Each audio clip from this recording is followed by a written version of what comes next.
Hi everyone, my name's Sherwood. I'm the Director of Education in the School of Economics and a Senior Lecturer. And I've been taking Econ 1310 and Econ 1010 and some MBA courses for several years at UQ.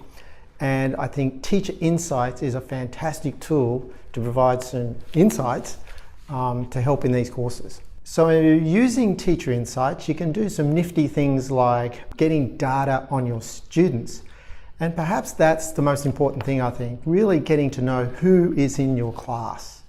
So if you have a large class, say of 1,000 students, of which I do have, some of the more interesting things I like to do is to try and find out who perhaps are the mature age students, which you can use the tool to filter out and get a nice histogram of ages. And it's very easy to find the outliers. And when you go to class, I can actually have a chat to some of these guys and they really appreciate the fact that you come and talk to them. So you might like to consider the breakdown of international versus domestic students. And if you can do that before you go to class, you might deliberately set the first table up with a mixture of these students and force them to sit at those tables and introduce themselves. So thinking about assessment, how could you use Teacher Insights? One way would be, if you've got progressive assessments, is to use the assessment tool to show the results to the students during the lecture as to how they're performing. And I find students really like to see, well, am I at the top, or am I in the middle, or at the bottom? So they like to see that. But from your perspective as a lecturer, you can actually identify in the lecture, hey, look, there's some people down this bottom end of the distribution.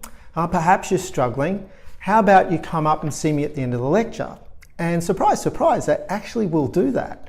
If you're a teaching-focused academic, the scholarship of teaching and learning is really what it's all about. And if you want to publish papers or apply for Teaching Excellence Awards, you really need to collect evidence or data. So if you think about what Teacher Insights can do, you can actually collect data not from just 1 year, but over several years. And that can be really useful to demonstrate some teaching innovation that you implement to show the impact on students over time. So I'd encourage you to keep visiting Teacher Insights and just download and save some of the data as you progressively go over the years and use that not only in publications, but to go for teaching awards.